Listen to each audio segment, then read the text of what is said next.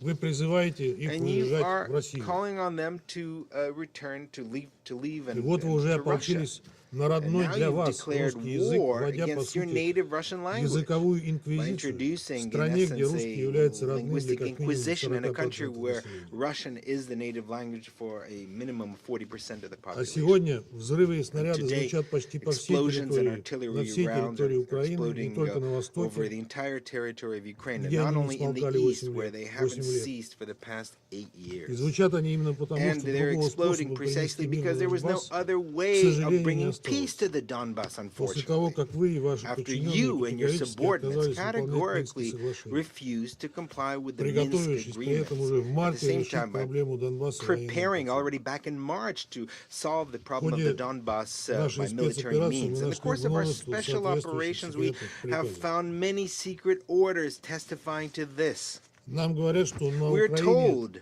that не может there быть can be no нацистов. Nazis in Однако мы Ukraine. прекрасно However, we знаем, что know они у very вас не well только есть, но, к that not only are сожалению, they правят there, балом. but unfortunately they are running the show. Да и как может быть иначе, And how если can it be национальными any героями other way Украины when the являются national heroes нацистские of Ukraine пособники are Бандера и Шухевич, Nazi ответственные не collaborators только за Bandera and Холокост, Shuhevich, who are но и за responsible not only убийство for the сотен Holocaust, тысяч but the мирных killing поляков, of русских, hundreds of украинцев thousands и of евреев. peaceful Poles, Russians, Ukrainians, and Jews. Вы просто предпочли не You замечать simply украинских preferred неонацистов, not to делая вид, notice что их Ukrainian попросту нет. Nazis, pretending А that они, they're к simply сожалению, not there. есть, But и их unfortunately, еще they больше, на are сожалению, there. очень много, а среди них много молодых. They are very many of them, and among them a lot of young people. Откуда мы это знаем? Да они How этого do не we know that? скрывают, Well, they're делают not нацистские concealing татуировки, it. украшают They have одежду tattoos свастиками made, и другими Nazi нацистскими tattoos. They символами. decorate their Приветствуют друг друга как clothing with нацисты, не swastikas and other скрываются Nazi в symbols. соцсетях. They give Nazi greetings, and they're open about it in the social Их media. особенно много в составе There национальных are particularly батальонов, many of таких them как in Айдар, правый national сектор, battalions such as Aidar, the Right Sector, and the Azov Battalion.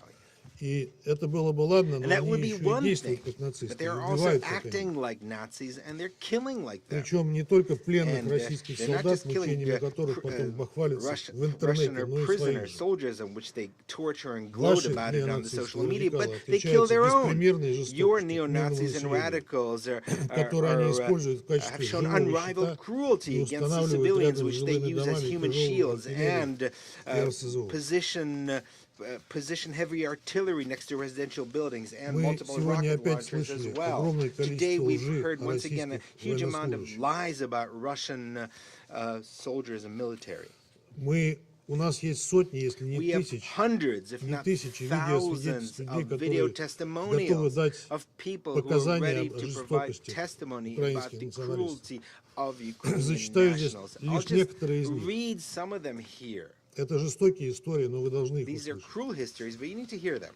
Наталья Кудинова, Natalia мэр Kudinova города, says сбежал одним the из mayor первых. of the town Затем was one of the украинская first to власть run врала, away. что Afterwards, the Россия не Ukrainian пропускает людей по authorities гуманитарным lied that коридорам. Russia was not letting people through Женщин с humanitarian детьми наш corridors. батальон Азов The под National страхом смерти Battalion выдерживал в Azov, подвалах under threat и of грабил death, на kept women and блокпостах children in мирных жителей. basements, and it robbed civilians at checkpoints. Бабушка с внучками My рассказывала, как grandmother батальон Азов не давал выйти из подвала, said that the Azov battalion и did кто not сделал шаг allow her to вперед, стрелял leave на поражение. basements. Anyone trying to leave На was блокпосту shot. Азова At the Azov девушек и checkpoint, женщин раздевали women догола and и забирали золото и girls were деньги. stripped naked and had their jewelry Включая and money последнее. taken away.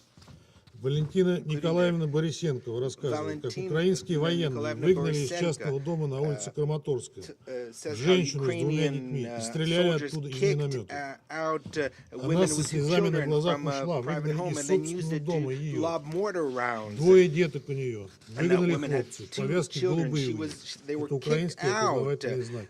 By soldiers with blue armbands. Those are Ukrainian insignias.